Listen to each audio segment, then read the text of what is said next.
Hi everyone, I hope you are all fine and welcome to Autodesk PowerMill. So we are going to start a very exciting topic and exciting module, which is module 6, all about the toolpath simulation. And in this module, we have some exciting topics like study about the advanced simulation features.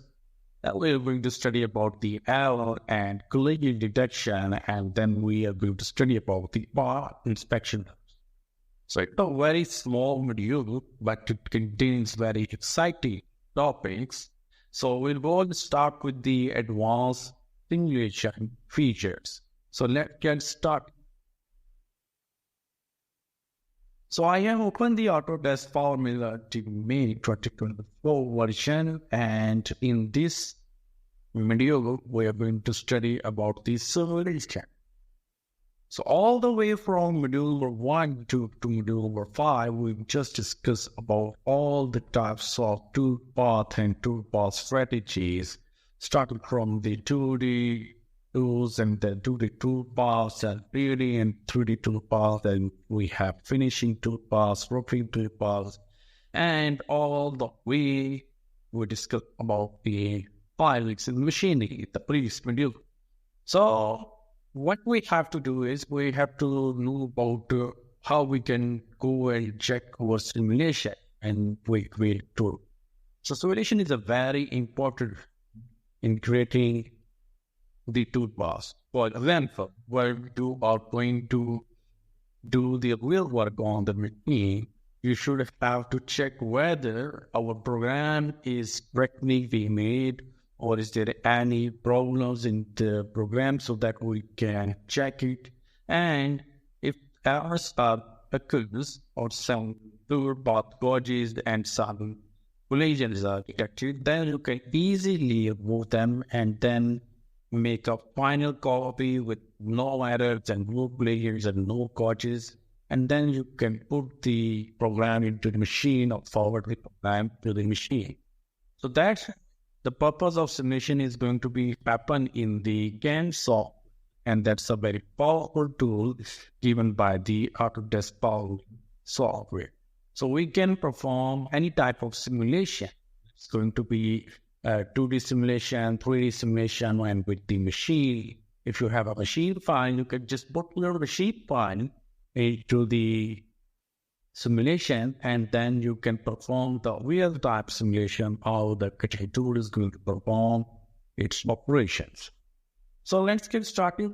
I just go and create a model, and I'm just going to put a model in the SolidWorks, and let's go and check out the famous model, which is colin.dgk. I just put it, and see that this is the surface model, and what we are going to do is we just go and create some toolpaths so that we can able to check our simulation, and we'll just find out where are the errors, where are the gauges, and where are the collisions occur. And after doing all these things, we can move the collisions and all these things, and then we can send the program, or our program is going to be ready for the machining. So let's go and click on the home and create a block.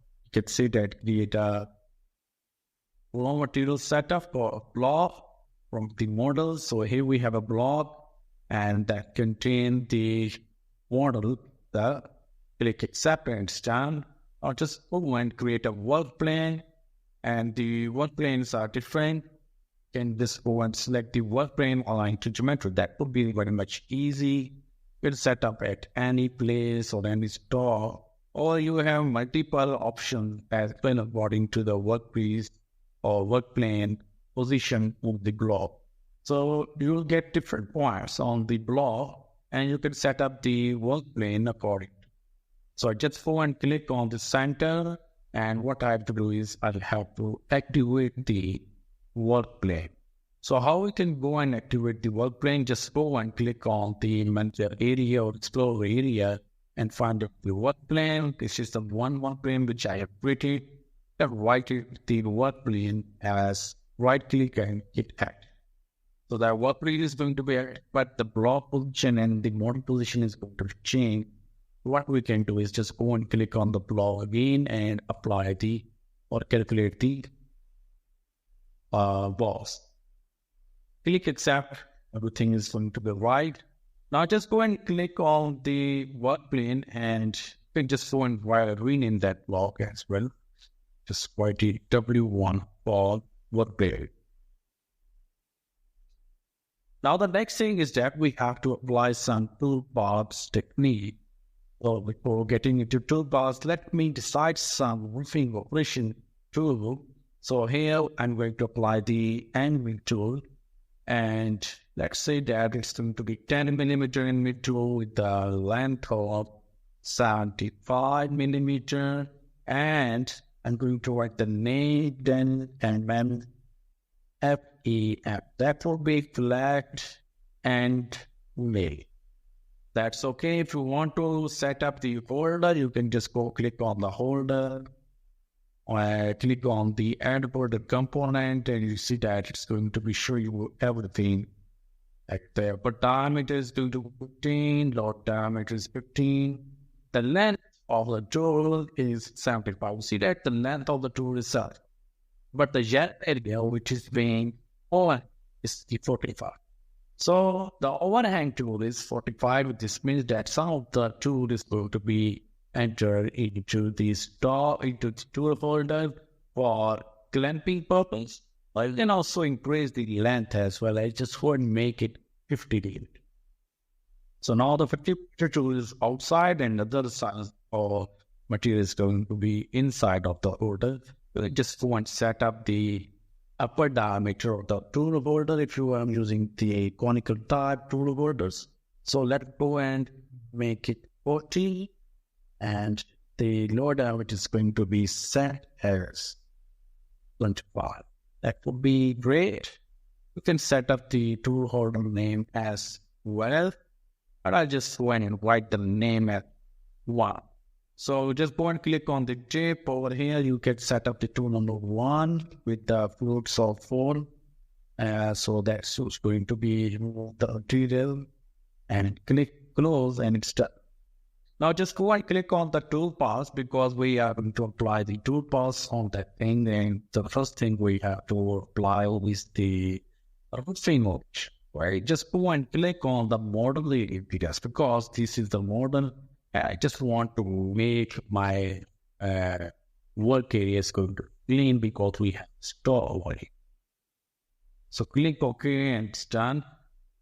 I'm going to make this thing a little bit faster because I've already discussed all these things. We have to go to the simulation. Okay. So just go and click that ball. Tool is started. Model thickness 0.05. So 0.05. Step 5. Step down is going to be 2.0. Everything is going to be set to 1. Lead in and lead out needs get use game and bed and lead and speed, make it 5 and get it.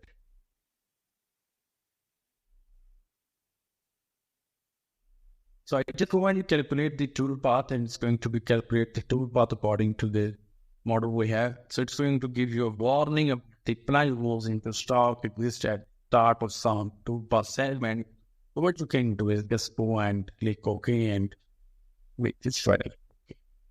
So that's the thing. That's the toolpath which is being made by the PowerMill toolpath techniques. And what we're going to do is we're going to study about the simulation.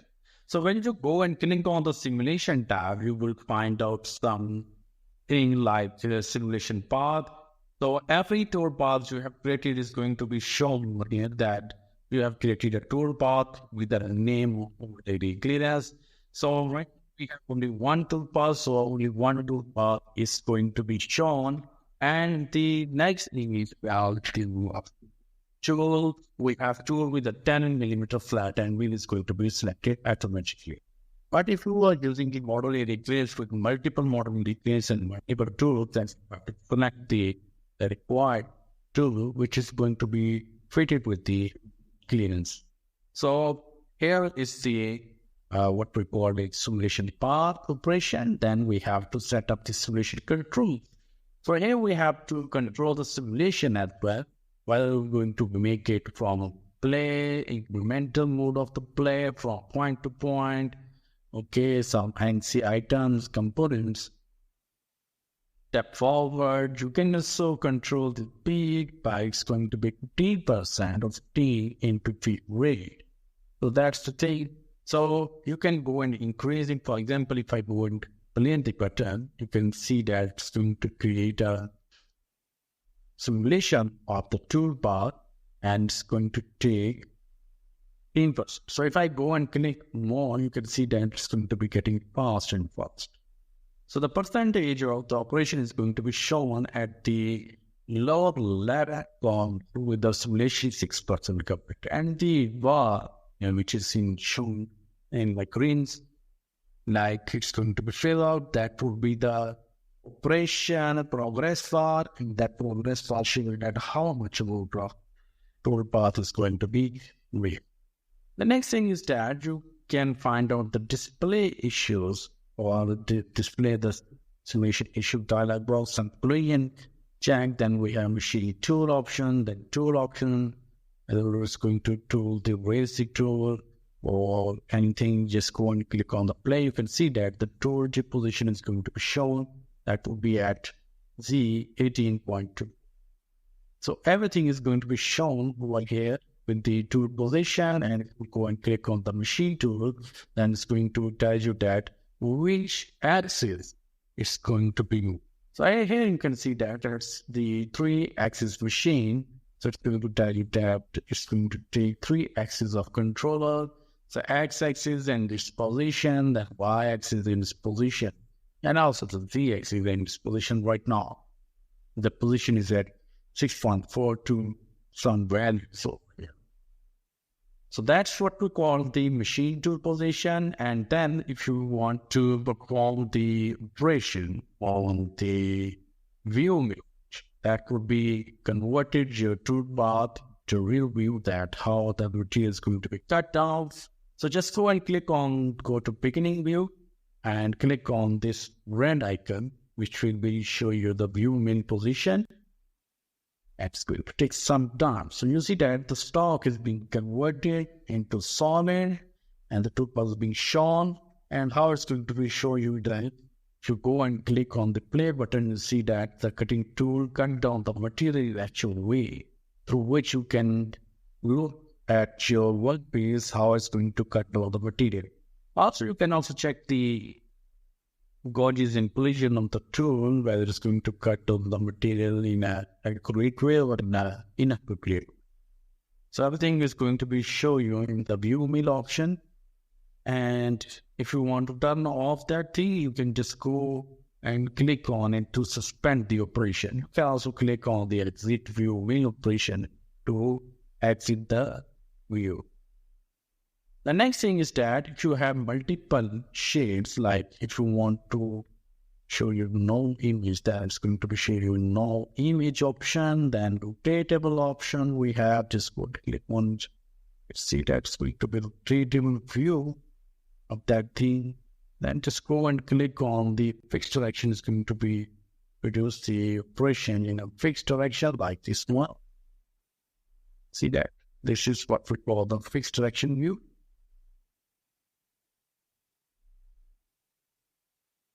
And then if you go and click on the plane, you want to set the ViewMill in plain color, shiny color. It's something we can do in a very shiny way.